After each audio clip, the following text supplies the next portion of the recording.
The wind had been howling across the high desert since dusk, scraping against the Apache huts like a restless spirit. By midnight, the cold had sunk deep into the earth, turning every breath into a thin cloud of frost. Inside a small wickiup near the foothills, Mario knelt beside his wife, Nahila, holding her trembling hands as the storm raged outside. She was only 28, still young, still full of quiet laughter he had loved since the first time she looked at him beneath the cottonwoods. But tonight, her face had gone pale, almost the color of the winter moon. Sweat beaded along her temples despite the cold. Her breath came in shallow, jagged pulls. The midwife of the tribe worked as quickly as she could, whispering prayers under her breath, her hands stained with the deep red of a life slipping away. "Push, Nahila," she urged. "One more time, girl. One more time." Nahila tried. Lord, she tried. Her fingers tightened around Mario's wrist with desperate strength, then weakened, then tightened again. She cried out once, twice a sound that tore through Mario like a burning arrow. A moment later, two tiny cries rose into the air. Two little girls, twins born into the world with the storm beating at the door. But their faces were blue and awful, frightening blue, and their thin cries faded too quickly. Mario barely saw them as the midwife wrapped them in a worn deer-hide blanket. All he saw was Nahila, slipping backward onto the bedding, her chest heaving as if each breath were a battle she was losing. He leaned over her. "Nahila, stay with me, please." Her eyes fluttered open, soft as ever, even in agony. She tried to smile at him. It was a small, broken smile, one he knew right away was her last. "Mario," her voice cracked. "Take care of them, our little stars." And then her fingers slipped from his. She didn't breathe again. The midwife bowed her head, whispering a final blessing. But Mario couldn't hear anything. The wickiup felt like it had caved in around him, as if the world itself had folded inward. His chest was tight, too tight, and for a moment, he thought he couldn't breathe either. The midwife touched his shoulder, firm and urgent. "Mario, listen to me. The babies, if you don't get them to a healer, they won't see sunrise." He stared at her, dazed. "But she's gone. I can't leave her like this." "She's gone to the ancestors," the midwife said gently. "These two still fight to stay. Go. Now. Run." The twins gave a faint whimper, barely a sound. That was what broke him free. Mario wrapped the deer hide tighter around the babies. He pressed his lips to Nahila's cold forehead, tasting the salt of his own tears. Then he stood and ran into the night. The wind slapped at his face. Snow pricked his skin like needles. His moccasins sank into drifts, several inches deep, as he sprinted toward the lights of the settlement, 2 miles away, where Eva, the wandering healer, kept a small cabin on the ridge. She was only 25, but already known through the frontier for her rare skill with herbs and her gentle hands. Some said she carried the blessing of heaven. Others said she simply worked harder than anyone alive. Mario had no breath for prayers, but he whispered Nahila's name with every step as if it could keep him upright. The deer-hide bundle in his arms was frighteningly still, and that terrified stillness drove him forward faster than the storm could slow him. By the time he reached the ridge, the numbness in his fingers had crept halfway up his arms. His feet burned, then stopped burning, never a good sign. But the faint glow of an oil lamp shone through the cracks of Ava's window. He staggered up the small wooden porch, snow sliding off his shoulders, and pounded on the door with what strength he had left. It flew open almost at once. Ava stood there, lantern in hand, her dark hair braided loosely behind her, her face startled at the sight of him at the sight of the bundle in his arms. "Mario," she breathed. "What's happened?" "My wife, she—" His voice broke. "Please, my daughter, shelp them." Ava didn't hesitate. She reached for the bundle, her warm hands steady as she took the fragile weight from him. She carried the babies inside and laid them on the only bed she had of a narrow wooden frame covered with wool blankets. Mario stumbled in after her, leaving a trail of melting snow on the floorboards. Ava unwrapped the deer hide, her breath catching when she saw the twins' blue, silent faces. "Oh, sweet heavens," she whispered. Working quickly, she lit another lantern, tossed cedar chips into the cast-iron stove, and fetched a clay pot filled with herbs she kept for winter's sickness. Yarrow, mullein, crushed cedar bark.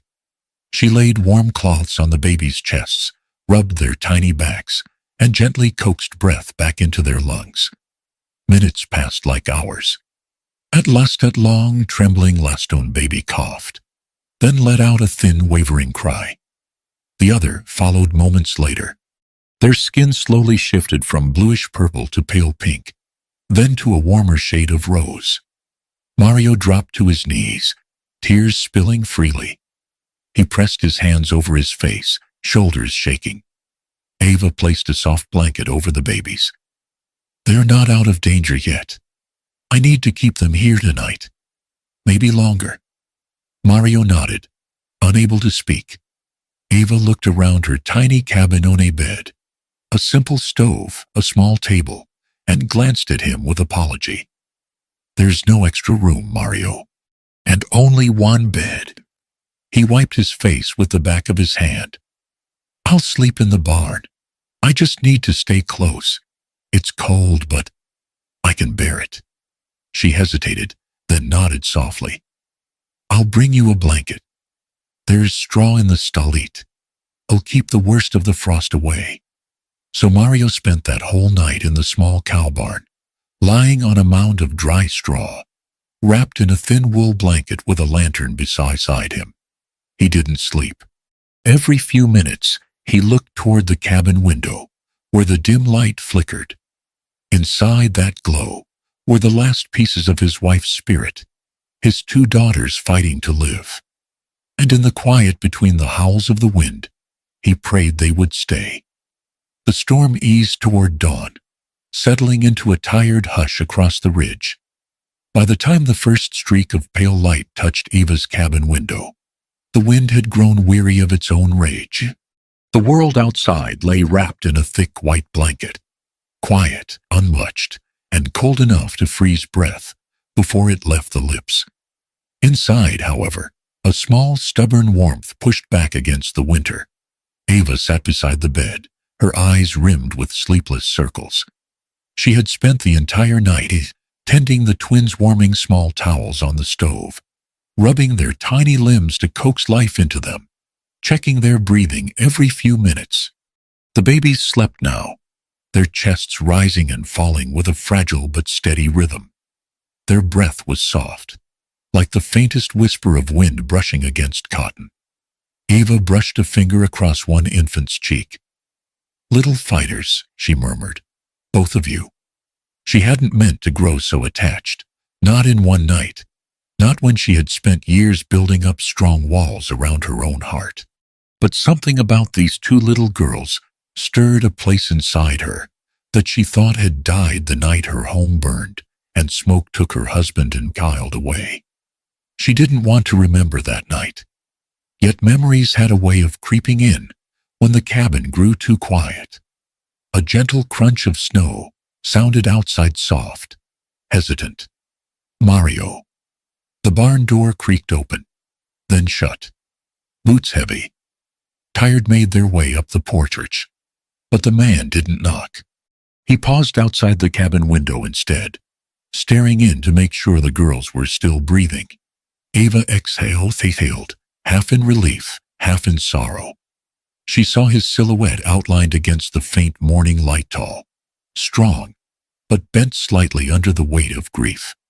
He stood there for a long moment before easing himself down onto the porch steps, as if he couldn't bear to be far, but also couldn't bring himself to intrude.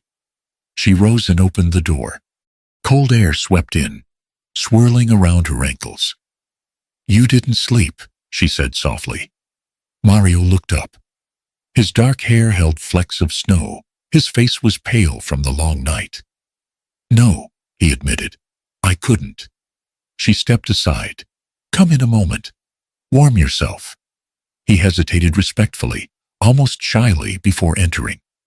He stopped short when he saw the twins on the bed. Their tiny faces no longer blue but lightly flushed. "They made it through the night," Eva said.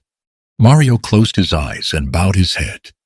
A tremor moved through his shoulders, as if a great weight had just loosened its hold on him. "Thank God," he whispered. "Thank you. Eva, thank you." Her heart tightened at the raw gratitude in his voice. Few words had ever reached her that deeply. "Quiet," she said, gesturing to the small chair near the stove. "You're shaking." He sat, but didn't take his eyes off the children. "My wife. She never got to hear them cry," he said softly. "Not even once." Eva's breath caught. She pulled another log from the stacked pile beside the stove and slid it into the firebox. Sparks rose, swirling orange and red. "Mario," she said gently, "you did everything you could." He shook his head. "I should have run sooner. I should have seen the signs. She was hurting, far more than she said." "She was a mother," Eva replied. "Mothers hide pain to protect their families. That doesn't make her loss your fault." His hands clenched, then loosened.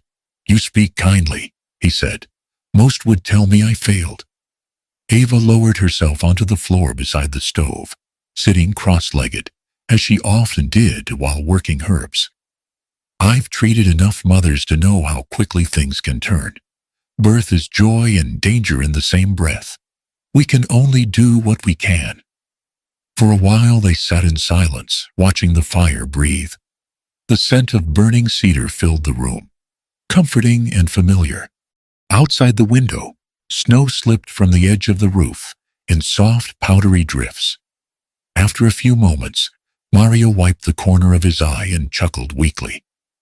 "I must look like a fool to you. A grown man crying." "Grief is never foolish," she said. "Not when it comes from love." He met her gaze then, his eyes dark, wounded but honest. "You lost someone too," he said quietly. "I see it in you." Eva froze. She hadn't spoken of her past to anyone in years, not since the fire. Not since she'd buried the ashes of her husband and her little boy on a hill overlooking the prairie. She swallowed. "Yes, a long time ago." He waited, but she didn't go on. The memories hurt too sharply to touch. Still, he nodded with understanding, not pressure. "Then you know," he said softly. "You know how a heart can break and still try to keep beating."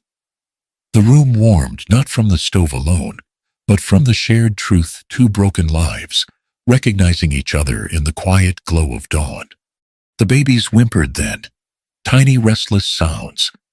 Eva went to them at once, lifting one gently into her arms. Mario rose too, watching with a mix of awe and fear, the fear of a father who had nearly lost everything.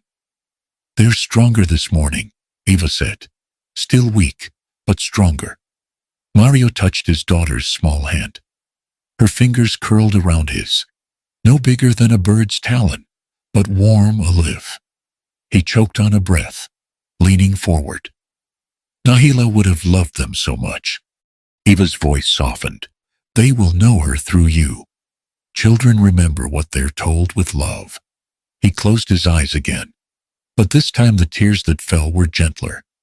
As the morning light brightened, Eva laid both children back on the bed, adjusting the blankets around them. Mario hovered nearby, protective as a winter wolf. "You should rest," she told him. "I can't," he murmured. "Not while they're so small."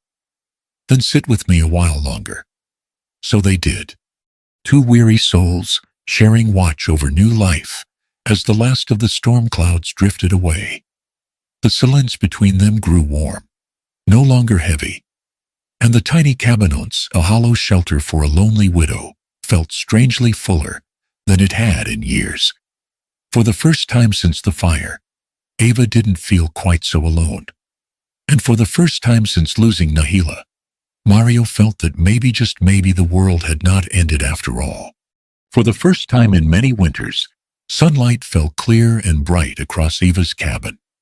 The storm had passed entirely, leaving behind a world scrubbed clean and shining, now glittering like powdered glass. Tree branches bowed with white weight, the ridge wrapped in a blue stillness so pure it almost hummed. Inside, warmth radiated gently from the cast-iron stove. The air smelled of milk, crushed cedar, and faint herbal steam. 2 bundles of life stirred beneath wool blankets. It had been 3 days since Mario left to tend to his wife's burial rites. 3 long days of silence, broken only by the twins' small cries, the crackle of firewood, and Ava's soft humming. She had forgotten what the sound of a baby's giggle could do to a home. At first the cabin had felt foreign, too bright, too full of movement. She tiptoed around the infants, unsure if she deserved to hold them as often as she wanted. But by the second day, Rose and Staris she took to calling them, until Mario returned with their Apache names, watched her with those quizzes, searching eyes that babies possess, eyes that saw everything without judgment. By the 3rd day, she found herself smiling without noticing. She fed them warm goat's milk from a tin cup fitted with cloth strips. She bathed them in a little basin near the stove. She wrapped them in soft flannel and carried them against her chest, where they curled as if the world were finally gentle again. The cabin no longer felt empty. It pulsed with life. Still, outside those walls, the settlement buzzed with whispers. The first rumor came from Mrs. Whitford, the shopkeeper's wife, a woman whose voice traveled farther than the church bell on Sunday mornings. "I tell you," she said loudly near the general store counter, "I saw smoke from Eva Turner's chimney all night long. And the very next morning, she's holding 2 little babies on her porch. She must think we're blind." A ranch hand overheard. Then the preacher's daughter. Then a group of women carrying baskets of wash. By noon the talk had grown teeth. "She's always been strange out here alone with her herbs. A baby or 2 wouldn't be surprising with either of the men she treats. A widow living by herself. Well, folks do get lonely." By the next day, the words had turned uglier. "She's got no husband, but suddenly has children? That tells a story of its own. Shameless, that's what it is." Ava didn't know a thing about the rumors until Mrs. Cartwell came by with a loaf of stale bread and a concerned look. "You know, dear," the older woman said, shifting awkwardly on the porch. "People are saying you've taken up with some Apache fellow, and, well, these babies." Ava stiffened. She stood straighter, her shoulders square. "Those babies were near death when they reached my door." Yes, Mrs. Cartwell murmured. "Of course, dear." But her eyes didn't say of course. They said, "I don't believe you." Eva closed the door quietly and leaned her forehead against the rough wood, drawing a deep, steadying breath. She'd endured gossip before, but this struck deeper. It wasn't just her reputation. It was the innocence of 2 newborns. It was the memory of her own lost child. Tears pricked her eyes, but when the twins began cooing from the bed, she wiped her face and forced a smile. "Don't worry, little ones," she whispered, picking them up gently. "People talk when their own lives are too small." She kissed their warm foreheads and kept moving. On the 4th afternoon, with the babies napping, Eva stepped outside to fetch more firewood. The crisp air stung her cheeks. She had just bent down to gather a few logs when she noticed a tall figure moving along the ridge, steady, determined, familiar. Mario. Her breath caught. He walked toward the cabin with long strides, snow crunching beneath his worn boots. The wind caught the fringe of his coat, and his draped braid swung over his shoulder. His face looked years older from grief, but there was fire in his eyes, purpose, strength, a father's resolve. Ava hurried onto the porch. Mario, the girls are doing well. They're sleeping now. He didn't answer at first. He walked right up to her, out of breath from the last few yards, eyes burning with something she couldn't quite name. Then he said very quietly, I heard them talking about you. Ava froze. He clenched his fists. Saying you bore my children. Saying you're... He stopped, jaw tight, unable to force the words out. It's a lie. And it's an insult to you, to my wife, to my daughters. He stepped past her, threw open the cabin door, and strode into town before she could stop him.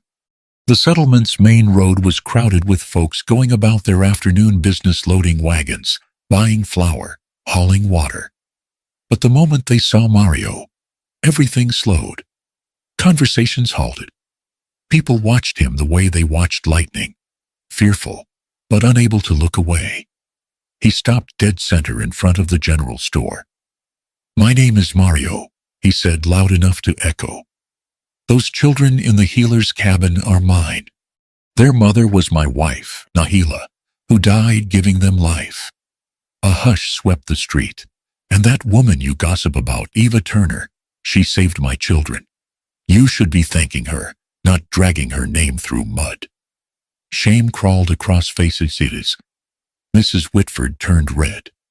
A ranch hand lowered his hat. A few mumbled apologies. Mario didn't wait for their guilt to settle. He turned and walked back to the ridge, chest rising and falling with heavy breaths. When he reached the cabin, Ava stood on the steps trembling, not from cold, but from the weight of what he'd done. You didn't have to, she began. Yes, he said softly, I did. The twins began crying inside, breaking the silence. Mario hurried in, lifting them with practiced care. Their tiny hands grasped his thumbs, and he kissed the tops of their heads. They're safe now, Eva whispered, and you're welcome to stay here a while longer. All three of you. Mario nodded, the lines of grief on his face softening ever so slightly. And for the first time since Nahila's death, he allowed himself to breathe. Not freely, not fully, but enough. Just enough.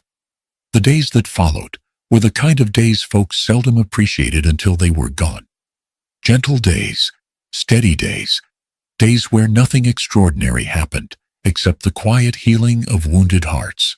Mario stayed at Eva's cabin, not out of convenience, but because it felt like the only place the world had not yet broken. He slept in the barn by habit the first nights, though Eva kept insisting the cabin was warmer. But Mario shook his head. A man should earn his place, he said simply, not take what isn't his. So the barn it was. Yet each morning, he emerged with frost lacing his hair, a new layer of snow coating his coat, and a smile curling shyly at the sight of his daughters waking safe and warm inside the cabin. Every night, he ended the same way, seated by the hearth, watching Eva cradle the twins while the fire painted soft gold around her. If sorrow had carved lines into Mario's face, these days were slowly filling them in. Mario worked hard, as if labor itself were a prayer. He chopped wood behind the cabin until the pile grew taller than the doorframe. He patched the barn roof with cedar shingles he planed by hand. He restacked the hay bales, repaired the goat pen, mended the broken latch on Eva's porch door, and even hauled clean water from the creek in 2 heavy iron buckets each morning. Eva protested at first. You're doing too much, she said as he lifted another armful of logs. But Mario just gave a faint smile. I need to do something with these hands. They're used to providing. Eva didn't argue again. Sometimes while he worked, she stepped outside and watched him from the porch. The way he moved, steady, sure, gentle with the tools, reminded her of another life, one she had long buried. Her late husband had built their first cabin almost alone, humming to himself as he worked. Seeing Mario did not wound her. Strangely, it soothed something old and raw. Then there were moments when Mario paused, caught her watching him, and a silence fell between them. Not awkward, not flirtatious, just a kind of quiet recognition. Two souls who had lost much, but not yet everything. Inside the cabin, the twins grew stronger by the day. Rosmario's name for the baby, with the faint crimson tint in her cheeks, laughed easily, a bubbling little sound that could soften the hardest heart. Star, named for the pale shimmer in her dark eyes, was calmer, content to stare up at the ceiling beams as though studying the patterns of fate itself. "Your girls are beautiful," Ava told him one evening, while she rocked Star in her arms. Mario watched from the floor where he sat sharpening a small hunting knife. "Nahila would have braided their hair every morning," he said. "She used to say daughters are like young does. You guide them gently, or they grow up shy." Ava smiled. "Your wife must have been wise." "She was," Mario said softly. "Much wiser than me." The tone in his voice made Ava set aside the infant and sit beside him on the braided rug. "You still blame yourself," she said. He stared into the fire, blade resting across his knee.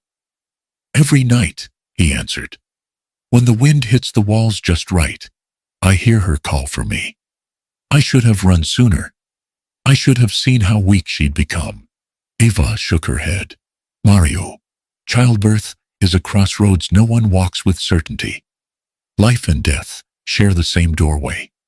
You didn't fail her." He looked at her, then really looked at her, with a softness that carried both gratitude and ache. "You speak to me as if you know this pain."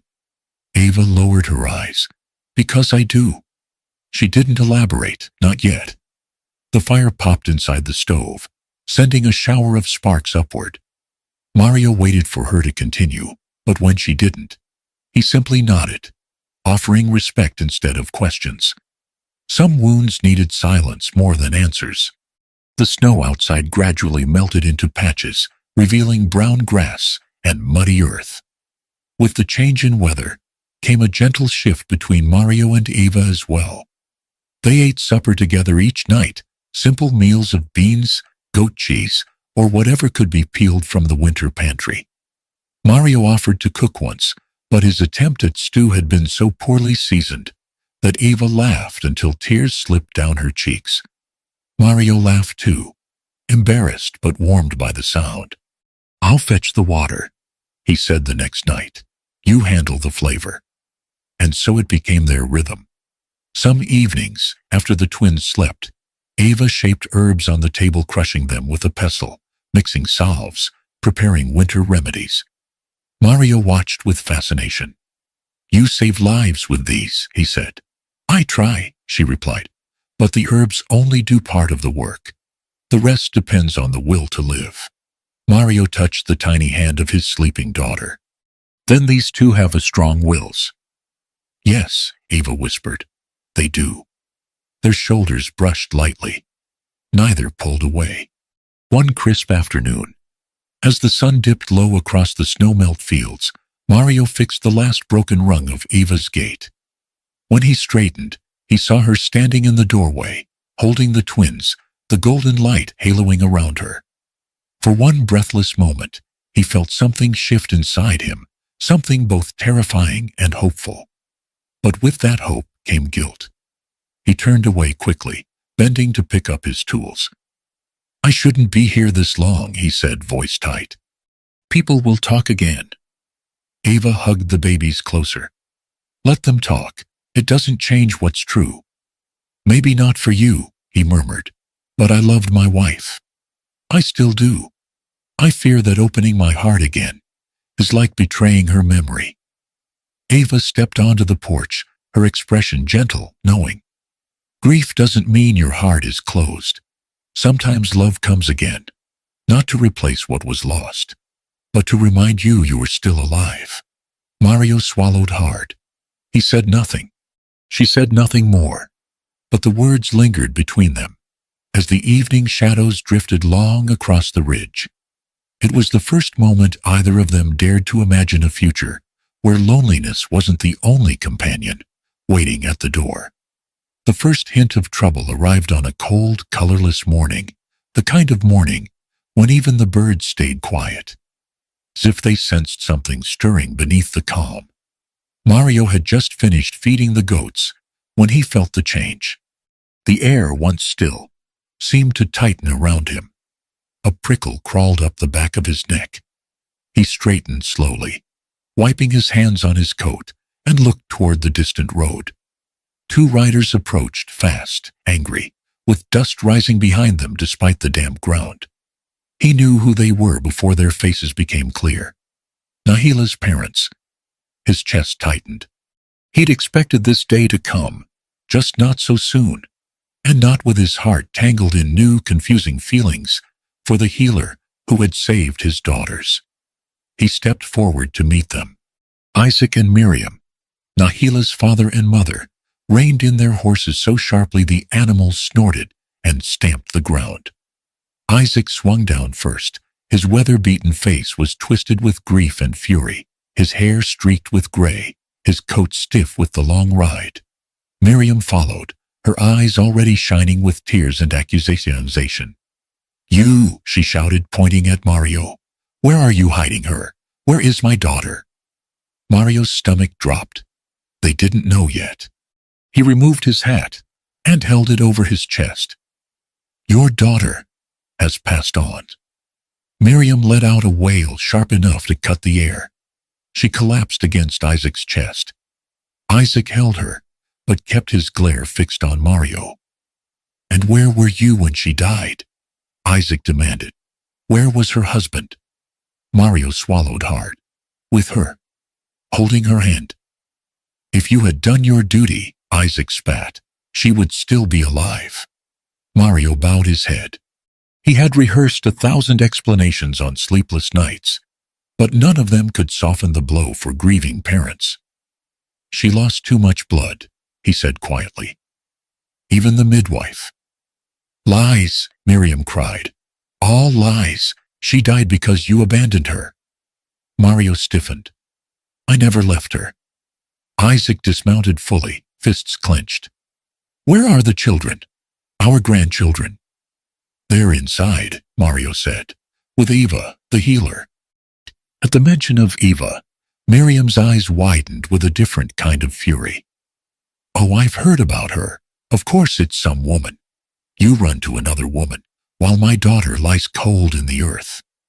Mario stepped back, stunned. "That's not Eva saved their lives." But Miriam was no longer listening.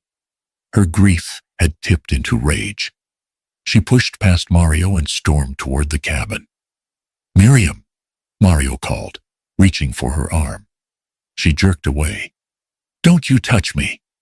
Before Mario could stop her, she slammed the cabin door open. Eva stood by the stove, gently rocking Rose, while Star slept nearby. The moment she saw the strangers, she froze eyes wide, instinctively tightening her hold on the baby. Miriam pointed a trembling finger. You're the one they're gossiping about, the one who stole a husband and birthed children out of wedlock." Mario rushed inside. "Eva, don't listen." But Isaac shoved past him. In 2 strides he reached the milk table, grabbed the tin pail, and hurled it to the floor.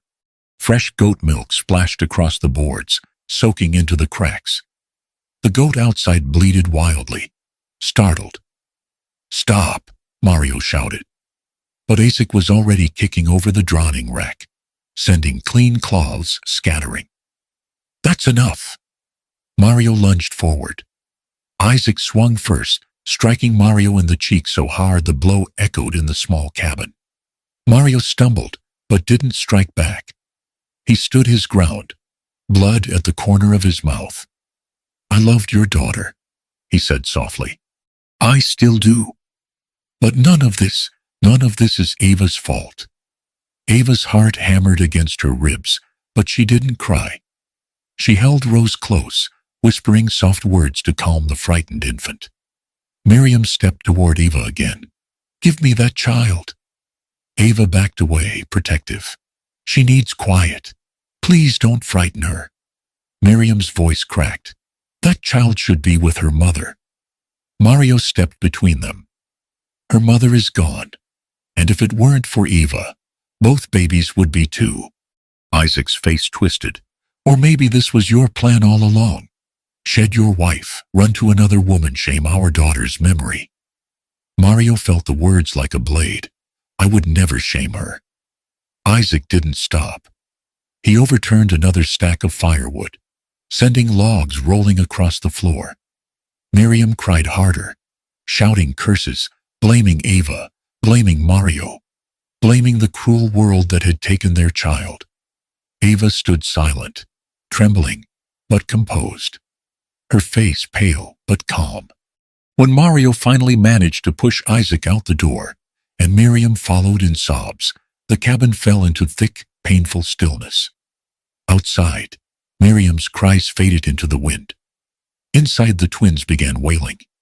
Mario shut the door slowly, leaning his weight against it, as if holding back the storm that had just ripped through the cabin. Ava laid a hand over the baby's back, soothing her. She kept her eyes down, afraid that looking at Mario would make the hurt in her chest spill over. After a long moment, Mario said quietly, I'm sorry. They came because of me. They brought chaos into your home. They shamed you. They tore down your peace.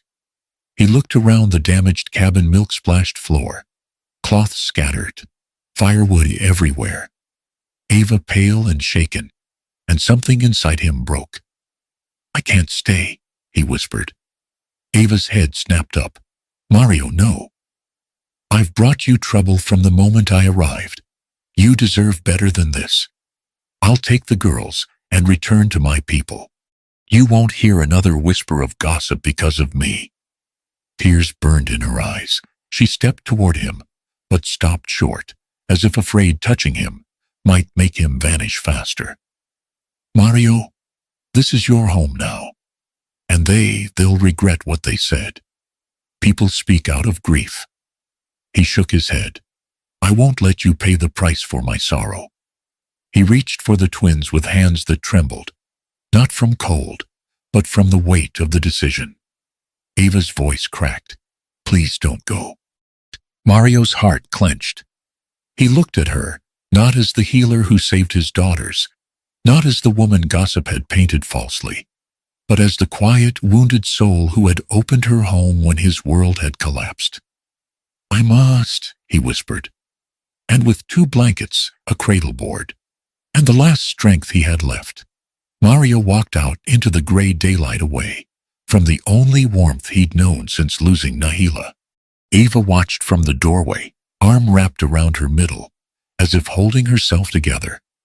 The wind pulled at her apron. The cold stung her eyes. The cabin behind her felt empty again. Too empty. For days afterward, the silence sounded like grief. And every night, as she lay alone listening to the echo of her own breath, she whispered to the darkness, I miss them. And she did, more than she dared admit. Winter had come and gone twice, since the day Mario walked away from Eva's cabin, with his daughters bundled close to his chest. Seasons rolled over the Wyoming prairie, like slow, heavy waves, spring winds brushing through new grass, summer heat beating down on dusty trails, autumn bringing the scent of dying leaves and distant campfires. Life moved on, as it always did.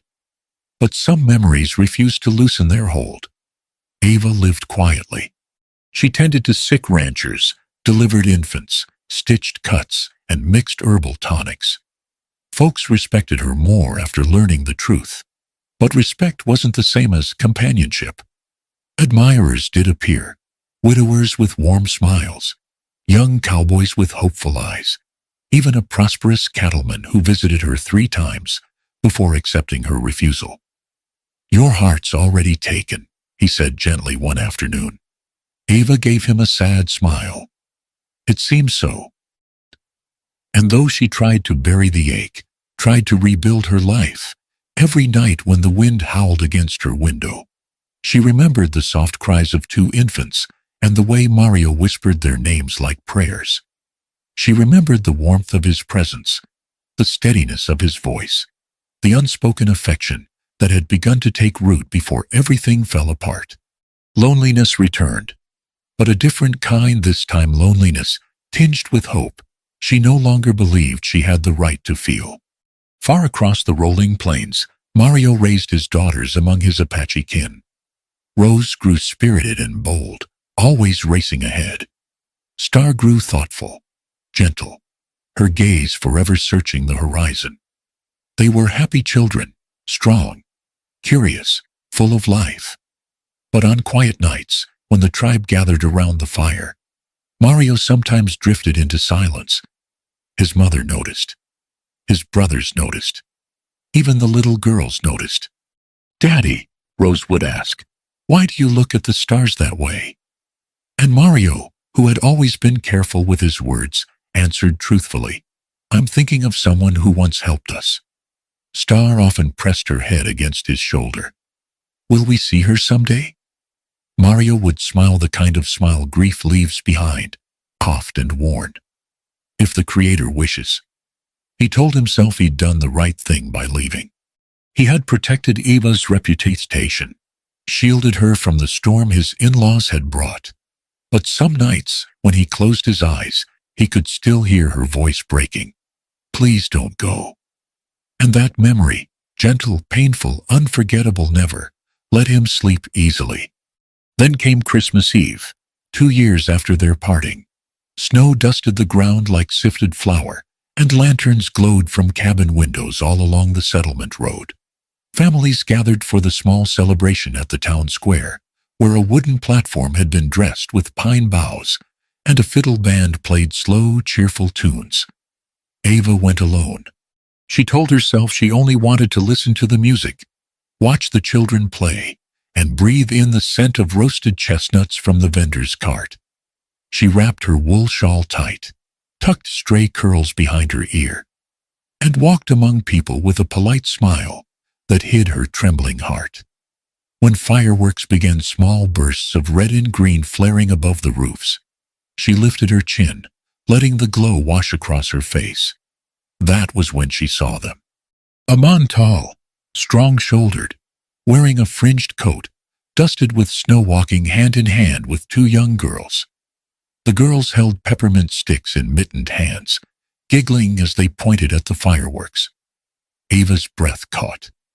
Her heart stumbled. She stood frozen, as if the earth itself had stopped turning beneath her feet. Mario and Rose and Star. Older, no, Fifi, maybe 6. Healthy, radiant, beautiful. Mario followed the girls' excitement, laughing softly as they tugged him forward. Then Star turned, as if sensing another pair of eyes on her. She looked straight at Ava. Her smile slipped into curious wonder. Mario noticed the shift, turned, and the world narrowed to a single moment. Ava, standing alone in the lamplight, shawl wrapped around her, eyes shimmering with tears she didn't even try to hide. Mario didn't hesitate. He handed the twins their candy canes, whispered something to them, and walked, then jogged, then nearly ran across the snowy square. When he reached her, he didn't speak. He simply pulled her into his arms. The years fell away with one breath. "Ava," he murmured against her hair. "I've missed you, more than I can say." She closed her eyes, letting the warmth of him soak into the cold places inside her. "I thought I'd never see you again. I thought I was doing right," he said. "But leaving broke something in me. I've carried regret every day since." She leaned back to look at him, older, stronger, but softer in the eyes. "And the girls?" He smiled. "They've been asking about you for years." As if on cue, the twins approached shyly, their boots crunching on snow. Rose tilted her head. "Daddy," she asked, "is she the healer who saved us?" Mario nodded. "Yes, she's the reason you're alive." Star stepped closer, her small hand reaching for Ava's skirt. "Are you our Mama, Eva?" A breath hitched in Ava's throat. She knelt before them, tears bright in the corners of her eyes. "If you want me to be," she whispered. 2 sets of tiny arms wrapped around her neck. Mario watched, chest tightening with emotion he no longer tried to hold back. The fireworks burst overhead bright, crackling, warm, and for the first time in years, all the pieces of his life seemed to fall gently back into place. "Come home with us," he said softly. "To the Apache camp. To my family. To our family." Eva looked up at him, cheeks glowing in the lantern light. "I'd follow you anywhere, Mario." He lifted her to her feet and kissed her, a slow, tender kiss full of the years they had lost and the years they still had ahead. The twins danced around them, laughing as snowflakes drifted down. And beneath the winter sky of that small frontier town, a new family was born, not from blood alone, not from fate alone, but from love that had survived sorrow, distance, and time. A love strong enough to bring them all home at last. And so their lives unfolded beneath the wide frontier sky, stitched together by love, forgiveness, and the quiet miracle of finding home again. If this tale has warmed your heart, please hit subscribe, like, share, and leave a comment so I can keep bringing you more stories from the West. Thank you truly for listening.